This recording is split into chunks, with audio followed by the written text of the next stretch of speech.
Hello, students. We are getting into chapter 3 for this video. Chapter 3 is going to be talking about some big ideas, the meaning and operation of whole numbers, computational procedures, but we're also going to talk about where our numbers came from historically. So in class, I talked about the Babylonian system. I talked about Egyptian, Mayan, Greek, Roman. Um, so we're going to really focus I think in the activities that I've done on let me add my little piece here, on Babylonian, Egyptian, Mayan, and Roman numerals, and then we'll tie those back into the Hindu Arabic, which is our main one. So just understanding the idea, like we tend to have, like if you think about your fingers, right, we have 10 fingers that tend to also be called 10 digits. And so a digit is like a single object. So our base 10 system, which is our Hindu Arabic system, is base 10. And it's often thought of, we use that because it links so closely to the number of fingers we have for quick counting. So a digit, single value. A digit would be like a 2, a 5, a 7. That's a single digit. These, though, when we write them, they become a numeral. And so the face value of the digits is the numerical value, but there's a place value in base 10. Not every culture dealt with place values. So if you want to think about just like a system that would be able to kind of represent numbers, you could just use a tally system. Put a single mark. Are there two? Put 2 marks. Are there 3? Put 3 marks, and just keep going with that. And that's not a bad way, even as we're younger, as we're just making tallies. We probably, though, wouldn't use just at some point in time, we kind of make a little symbol to make it easier to count later. Oftentimes, a group of 5 would be 4 vertical and then 1 kind of slash. And now we've got a grouping system. Well, the Egyptians did something very similar to that. So their grouping system, though, was once you get 10, then you use a new symbol. Their system was completely additive, though. So you just find the value of each symbol, how many times it's there, and you add it all up. So if you wanted this numeral, which represents a number, then you would say, okay, I've got a polywog, I've got 3 scrolls, 2 heel bones, and 2 of these. So that'd be a polywog, which is 100,000. 3 scrolls, each one's 100, so that's 300. 2 heel bones, each one is 10, so that's 20, and 2. So 100322. And that's how I can represent their number. Completely additive. Okay. Nothing crazy with this system. Just find out how many, put them down. That's it. Okay. Babylonian was different. So Babylonian used only 2 symbols. 2 symbols. That's it. You could represent every number with 2 symbols. And one of those was a kind of a triangle. Looks like it's filled in, but it was really just pressed into clay. And that was worth 1. And then if you tipped your stylus and pushed it, then it would make a different symbol that was worth 10. So again, you make groups of 10 and groups of 1, and together you can form any numeral. However, it's going to get really long. So what they did is they actually had place values, and those place values were grouped like this, if you will, into groups. Now, place value works on saying it's the same digit, but I'm moving the location, and based on the location, the value will change. So we would have ones, they had groups of 60, then they had 60 squared, and then they had 60 cubed. Okay, so every time you got to a group of 60, you would kind of say that's 1 in the next column. That's very similar to what we use in base 10. Base 10, we get up to 9, and then when we get to the 10, we move it as a 1 in the next column or the next place value. Okay. Yeah. So anyway, that's about it. So theirs is different then. So again, in one column, you might have something like this in one column. And if you think about it, what this represents, this would be uh, 3 groups of 10. So that's 34. So this would be worth 34. And if it's in the ones place value, then it's just 34.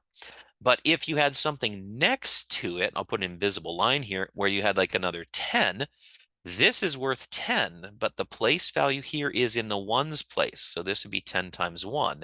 This would be 34, but it would be 34 groups of 60. So it's still additive because we add them together at the end, but you do have to do a little bit of multiplication for place values along the way. Okay. Now, they didn't have a 0. They didn't have a 0. So really in Babylonian, if you were trying to make a number that didn't have a 60s place, if you watch on your screen right now, they would actually just not write this down. Ooh, let me choose white instead. That should have been better. They just would leave a space. They leave a space. They wouldn't even put columns. No columns. You just write your number and just leave a space. And that space indicates that there is a change, right? I'm not in the same place value. I'm leaving a place value empty. Okay. Because they didn't have a 0. Because it didn't make sense to have a 0. Why would you have a 0? So you can see that would be complicated if you also had a 0 in the 60 squared place. So it'd be really hard then, I think, to be able to tell, is this one, like, is there enough space for 2 empty groups before I hit the last one? Or is it just 1 empty group?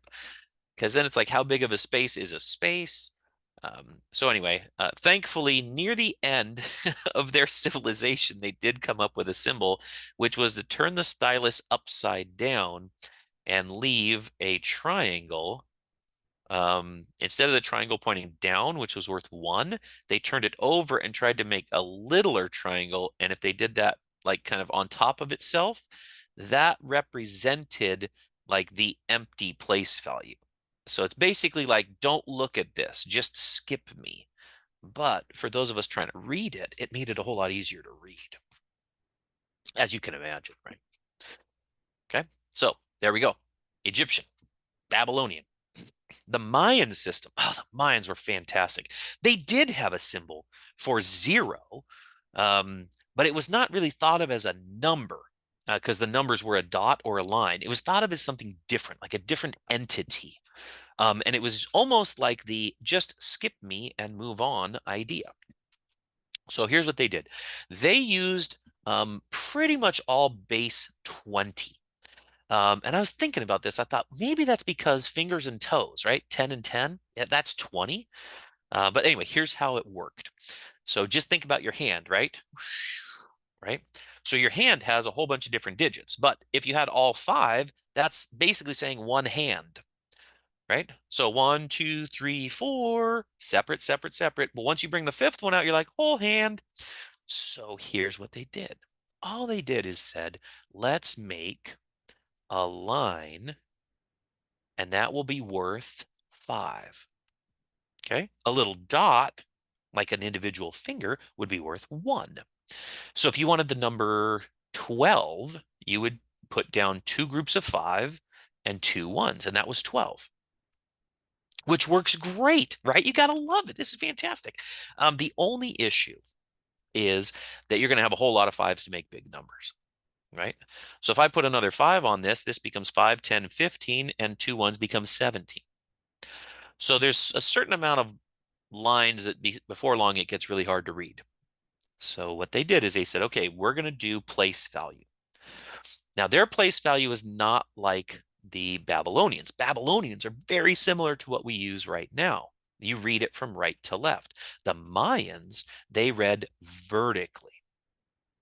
So when they had their ones group, and I'm going to put in little dotted lines just to help us. When they had their ones, you could put any number of symbols in here as long as it totaled up to less than 20, because the next grouping up would be groups of 20. Okay. And the next group up, this is where things got weird. It was almost 20. I mean, they could have just done 20 groups of 20. It would be fantastic. But instead, they did 18 groups of 20. I know, which is like groups of 360. And after that, everything going up after that was times 20. 18 times 20 cubed. They just kept multiplying by 20 after that. So they were really close to a pure base 20 system, but that's not what they used. And one of the main reasons, at least historically, people think they did the 360 is this is really, really close to 365, which is the number of days that are in a typical year. And it was pretty interesting because they did have a celebration. I read somewhere that they had a celebration at the end of the year for a couple of days, and they didn't count those as part of the calendar. So, like in my mind, a celebration, they're having some, a little wine, little drinking, little games or something. And I just kept thinking to myself, it's like Vegas, right? It just stays there. It doesn't count towards anything. They didn't count it as part of their calendar. So anyway, that's kind of fun. So let's take a look at the Mayan system then. So if I took a number, let's do this together. I'll put 2 dots here. I'll put a bar and 3 dots, and then 2 bars and 4 dots. Okay. So we can see the symbols. This would represent 2 groups in this place value. There'd be 5, 6, 7, 8 groups in the next one, and 5, 10, 14 in the bottom one. Okay. But what this really represents to you then is you'd have to come down and say, okay, that's 2 times 360. The next one would be 8 times groups of 20. And the last one would be 14 groups of 1. And so you'd have to multiply these together and add them up. So this is 720, this is 160, and this is 14. So when you add them up, 6, 7, 8, 9, this would be the number 894. In Mayan, it looks like 2 dots, 3 dots a line, 4 dots, 2 lines. That's just their system. Okay. How would it look with the 0 coming into play? Well, they had a symbol for 0, or at least that's how we've interpreted it over time.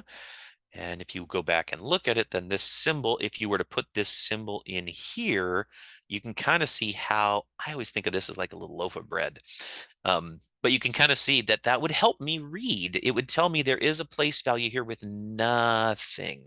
So that would remove this number entirely if I was doing that. So I'd have 2 groups of 360, no groups of 20, and 14 groups of 1, which would change this to be 734.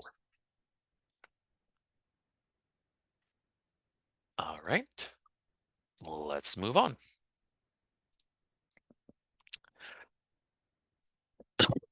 Roman system we went over in class. You get the 1, the 10, the 100, and the 1,000 as symbols, and then you get the 5s in the place values that you had.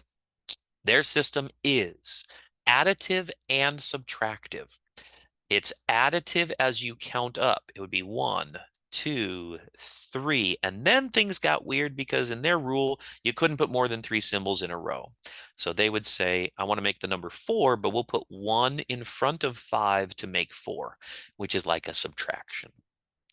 Then they would say 5, then 6, 7, 8, and then they'd say 9, but remember 9, 1 before 10, and finally 10. Okay, that's how they would count. They do the same thing all the way up until they got up into the 10, 20, 30. If they wanted to do 40, 40 would be 10 in front of 50. Okay, if they get up to 90, 90 would be 10 in front of 100. So, and we'll get there eventually with Super Bowls, and people will learn a little bit more about Roman numerals. But one thing to note is that subtraction was not all over the place. So what we did is you could subtract 1 in front of the 5 or in front of the 10. That's it. You could subtract 5, the 10 in front of the 50 or the 100. That's it. And lastly, you could subtract the 100 in front of 500 or 1,000, but that was it. So in order to make the number like 979 or something like that, it's not quite that I would say put 21 in front of 1,000, because then it would be ambiguous. I wouldn't know what I was doing. But we could make the 900 and think of this as 900 plus 70 plus 9, and then say, okay, 900 would be 100 in front of 1,000. 70 would be 50 plus 20. And then 9 would be 1 in front of the 10. So this is how we would write 979. Okay. All right. They did have a bar for multiplication for larger and larger numbers. So again, this is 1,000. So if you were counting by thousands, 1,000, 2,000 would be 2 M's, 3,000 would be 3 M's, and 4,000 would be 4 M's, but that's a problem because that's 4 in a row. So 4, you would then say 4, put a bar over it, and the bar would represent multiply by 1,000. So later, like if you had a 5 with a bar over it, that would be 5,000. If you want to, this is 5,000. I better write that down in case you're taking notes. But if you put a bar on top of a bar, it's 1,000 times 1,000. So this is actually 5 million. So they had ways to write numbers that were at times significantly shorter than how we write them. Like the number 5 million. Look at all the zeros and commas I need. But for them, it was a V with 2 bars. It's very quick. So some pros and cons, always pros and cons with different systems. And let's see here. So here we are. Here's the possible subtractions. Like I said, the 1 in front of the V, the 1 in front of the X. So 1 before 5 or 9, 10 before 50 or 100, and 100 before 500 or 1,000. Okay, so look at their system. Their system includes multiplication, subtraction, and addition into a totally additive system. So it can be a little bit complex as you try it.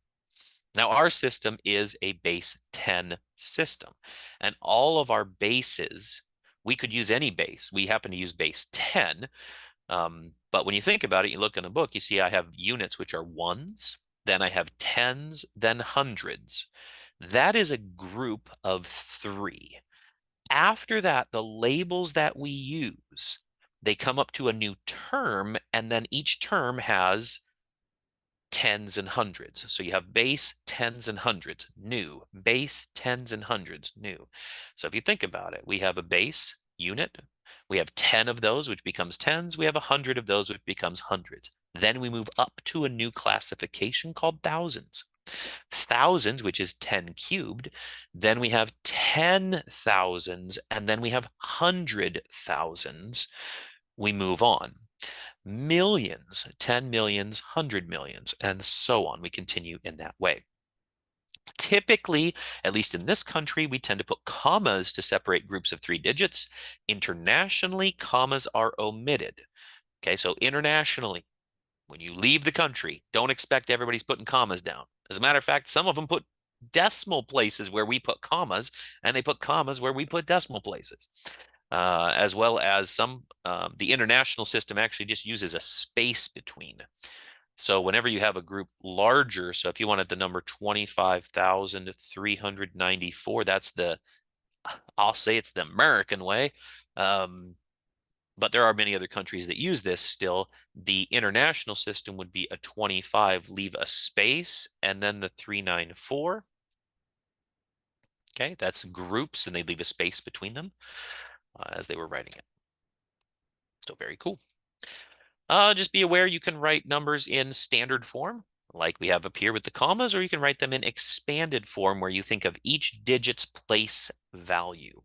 And expanded form is shown here with exponents. You can also write it without exponents. So this would be 60,000 plus 5,000 plus 900 plus 80 plus 4 would be the same way of writing that number. All right, let's jump on to page 88. So what we get here is a school book page. This is one where it really does kind of show, hey, this is what's happening with place value, as the students are getting to see expanded form, getting to see how numbers are named. And so we have positional value and digit value or face value. Okay. So then there are units. where you can actually represent these.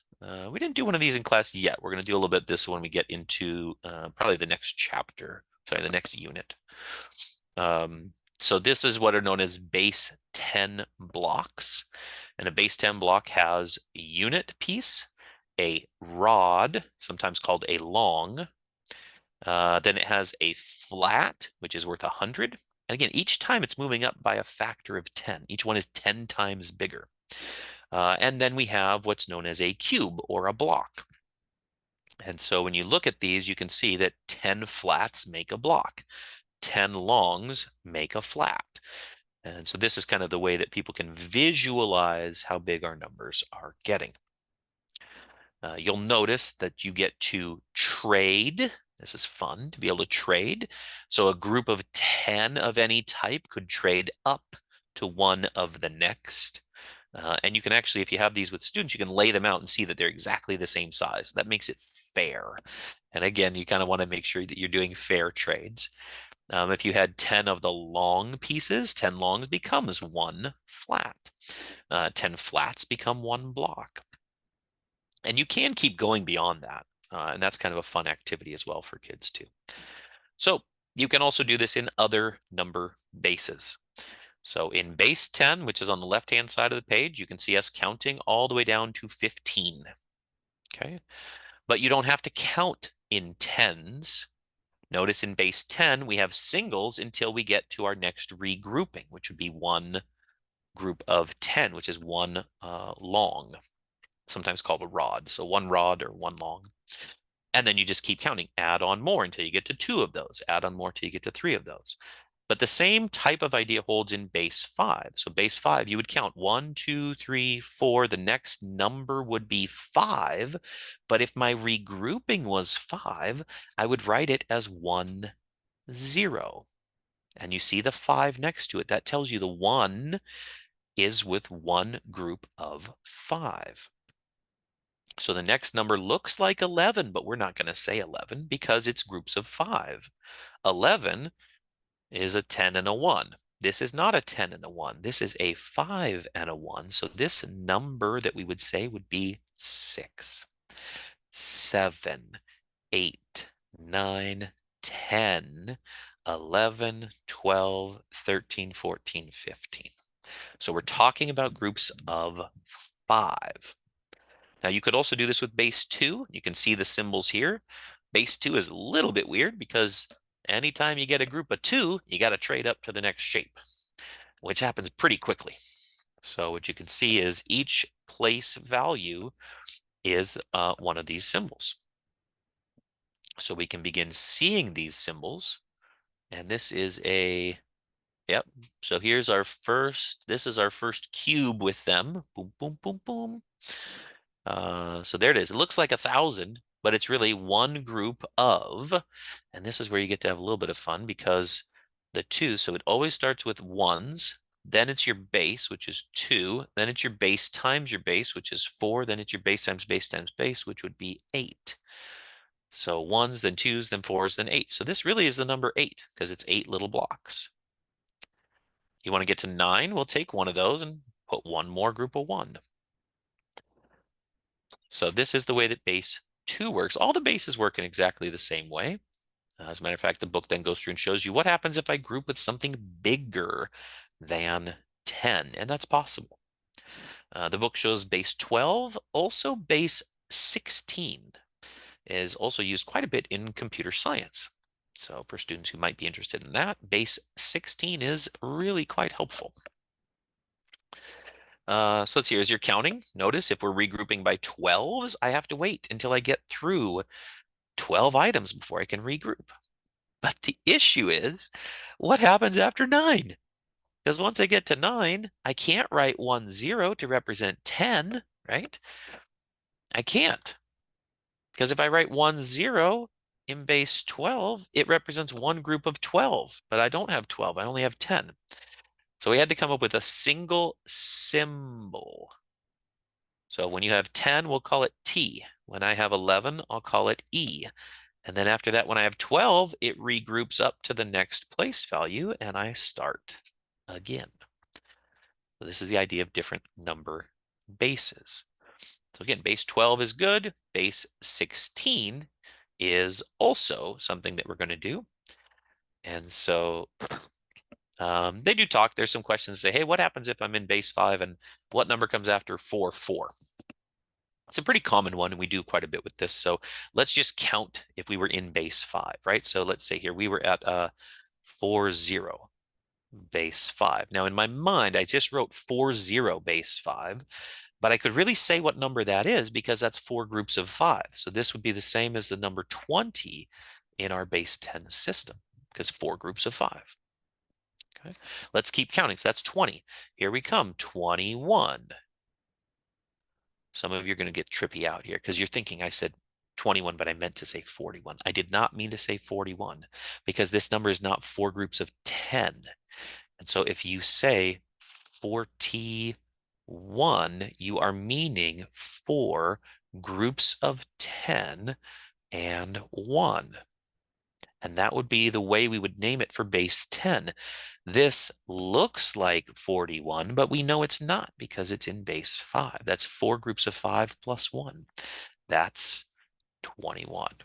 So I just said 21. Let's go. 22, right? 23. Got it. 24. Doing great so far. And now I need 25.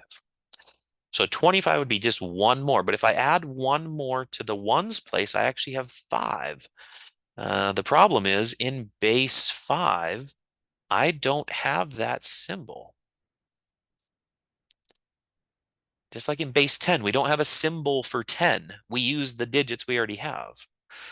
So I can't use a 5. What I have to do is regroup. So I'd have to put down a 0 here and regroup 1 kind of into the next place value.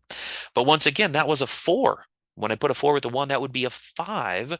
So I'd have to regroup to the next place value, and I'd end up with this number.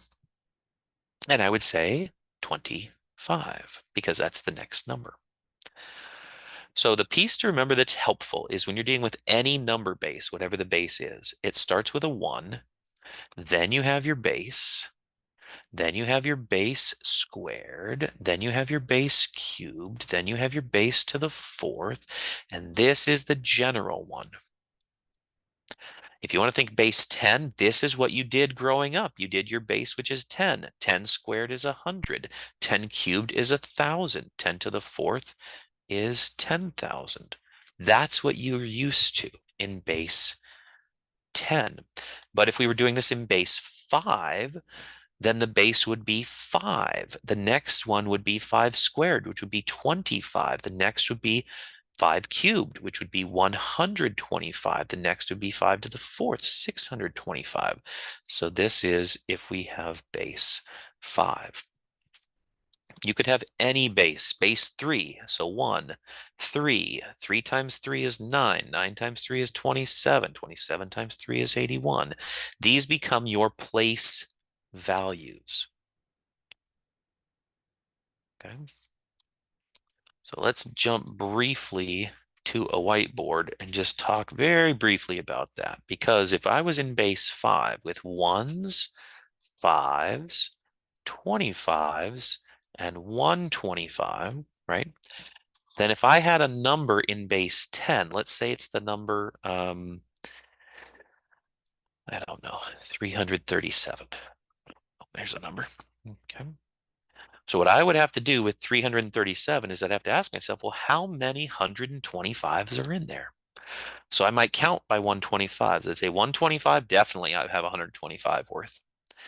I'll put another 125. That gets me 250. Definitely have enough for that, right?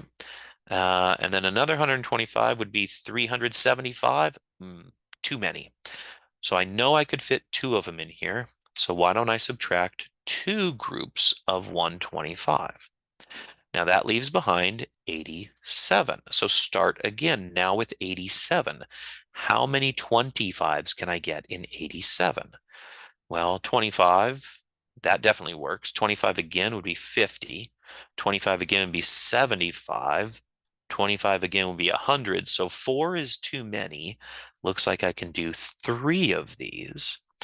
And so I will take away 75. That leaves me with 12. Now start again with 12. How many fives can I get in 12? 5 and 5 is 10. So we can see I can get 10. It leaves 2 behind. That leaves a 2. And then there's only 2 remaining, so there must be 2 ones. So this tells us that 337 base 10 is 2322 base 5. It's all about my groupings. Okay.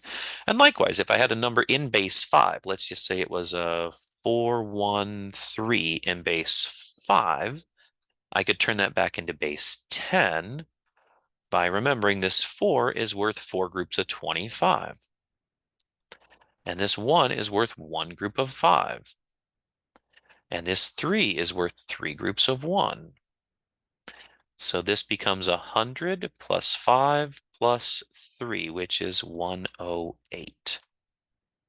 So it's 108 base 10. That's true for any number system.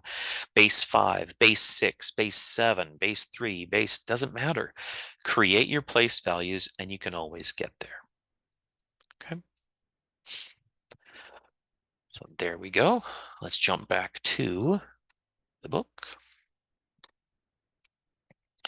Because as we're getting used to these, yeah, so here's the numeral, here's the base 5 blocks, and here's the base 10 numeral. So you can see we can kind of create this. This would be 1 group of 25 plus 2 groups of 5 plus 4. So I can write it out in that expanded form and figure out that it's the same as 39. Okay. Kind of cool. I like this, and we're going to see a lot of different number bases as we go. So you'll see, how do I convert something to base 5? I just showed you an example, but what you'll also see is they basically create their powers. They'll create all of your powers, 5 to the 0, 5 to the 1, 5 to the 2, 5 to the 3, and then divide it in. How many times does it go in? It goes in 3 whole times. Good. Subtract 3 groups of that. How many are left? 2. Good. Subtract 2 groups of that. How many are left? 4. 4 groups of that. So you end up with that numeral 3243, and that's the number 448. So a quick fact, anytime I write a numeral without a base next to it, it means base 10. If I want any other base, I have to write it. And so the same will be true for you. They do show a slightly different technique here, which is keep dividing by 5. And whatever your quotient is, basically the quotient is how many times did it go in, and your remainder, whatever's left over, actually forms the numeral. So if you read this down, you get a 3. I think they made a mistake. Yeah, actually they do. The bottom one down here, it's actually read backwards, if I remember correctly. So 3 here, and then 2, 4, 3. So if you look at this bottom number, the remainder is 3. The one above it would be a 2. The one above that is 4. The one above that is a 3. So 3, 2, 4, 3 as you read like that. So there we go. So can you do this in any base? Yes. Base 2 is very popular because it's like either on or off. And as a matter of fact, you can use base 2 to count on your fingers. You can use base 5 to count on your fingers much higher than 10. If you're thinking, hey, I can count to 10 on my fingers, that's great, but you can count a lot higher than that. Base 12 is there, so I'll show you how to do that one as well. I think that'd be helpful. So again, you'll see questions say convert base 12 to base 10, convert base 10 to base 12. So you're just going to do division or multiplication to kind of go forwards or backwards. And then occasionally you'll see somewhere we need a little bit of algebraic thinking, which is I'm missing a piece. How many of these groups did it take to get me there? If you use a little bit of algebra, you can get there pretty quickly. If not, probably going to be some guessing and checking, which is not necessarily ideal. So let's see here. You'll have plenty of questions in the homework. Why don't I wrap this up for this video? We'll do a couple homework pieces and then we'll call it good. All right. I did say I'd show you how to count quickly on your fingers, so I'm going to turn this off and walk you through it. So let's say that we're counting with base 5 in my mind. So I think of these as 5 and 5, right? As you see them kind of facing you, go ahead and put your fingers up too. Woohoo! I know, that was a high 10. So picture this. This one right here for me, I can't tell which side I'm on your screen, if I'm reflected or not, but for me, as I'm looking at the screen, my left hand is here This is my left hand, and this is my right hand. So when I have nothing over here and I'm counting, I would count 1, 2, 3, 4. And when I get to 5, instead of putting the 5 out, I put everything back down and I bring up one group of 5 over here. So right here, this is 5. 6, 7, 8, 9. Bring it down. 10. See that? Two groups of 5. So my fingers are representing whatever groups I have. Whereas in base 10, they have to represent just that I'm counting it. Okay, so I'm at 10, 11, 12, 13, 14, 15, 16, 17, 18, 19, 20, right? 21, 22, 23, 24. So I'm at 24 when I bring my hands up like this. Okay, so I can count to 24 on my fingers, just with my fingers. Now, if I wanted to do it with the way that I'm looking at it here, I actually could do more than that because I have a fifth finger. I call it a finger. Some people say a thumb is not a finger, but whatever. So I have 5 digits I could use, which means base 6 would be ideal because I could go 1, 2, 3, 4, 5. And then when I want to go to 6, I close this hand and open up one of these. So that becomes 6. 7, 8, 9, 10, 11, 12. That's 2 groups of 6. 12, 13, 14, 15, 16, 17, 18, 19, 20, 21, 22, 23, 24, 5, 6, 7, 8, 29, 30, which would be 5 groups of 6. And that should make sense, right? 5 groups of 6 is 30. 30, 31, 32, 33, 34, 35 is what I can do on my fingers pretty quickly. Okay, so again, if you're thinking I can count to 10 on my fingers, that's great. I can count to 35 on my fingers. I can't get to 36 because that'd be the next one over. And you could also count using base 2. It is a little bit harder to kind of get everything going. So the way base 2 works is you count. So I'm going to start over here on the right-hand side. These will be my 1s. These will be my groups of 2. It's hard to get that finger up. Doesn't want to always do that. Okay, these will be my groups. So 1s, 2s, then 4s. Ooh, that's not a good finger, but 4s. Then the next finger over would be 8s, 16s, 32s, 64s. What's next? 128s, 256, and 512s. Okay, so here's the way it works. If you're counting in base 2, yes to the first, so that's a 1. You want to go to 2, then you bring this finger down, and the 2 is just this single finger going up. Okay, that's the number 2. 3 is that. That's a 2 and a 1. 2 plus 1 is 3. Next up would be 4. 4 is a bad finger, but you'll just deal with it, right? 4. I'm not directing this at you. It's pointing behind you. It's towards the Mandalorian. Okay. Oh, I don't want to do that to him either. I'll turn it to the sides. Okay. So 4, because that's one group of 4. So if I want to go 4 to 5, then it's these. That's a 4, no 2s, but a 1. 4 plus 1 is 5. 6, this one down, these 2 up. That's 4 plus 2. 7, 4 plus 2 plus 1. 8, 9, 10, hard, 11, 12, 13, 14, 15, 16. And then I can keep going. So I've got to 16 and I haven't even used my other hand, right? So I'm at 16 and I can keep going. 16, 17, 18, that one's hard. 19, 2 of them up, 20. That, oh, see again. Maybe it's not ideal to do with your fingers, but you could. There's, so this is 16, but no 8s, but a 4. So 16 plus 4 is 20. So 20, 21, 22, 23, 24, 25, 26. That one's so hard for me. 27. Maybe it's easier for you. 28, 29, 30, 31. So I can get to 31. I can count to 31 on one hand. 32, I'd bring this one down, and there's 32. And then I can keep going. So you can actually count up to, because there's 10 digits, you can actually count up to 1,023 using just your fingers. Hopefully you enjoyed that as much as I enjoyed showing it to you. Enjoy the rest of your day, and off you go.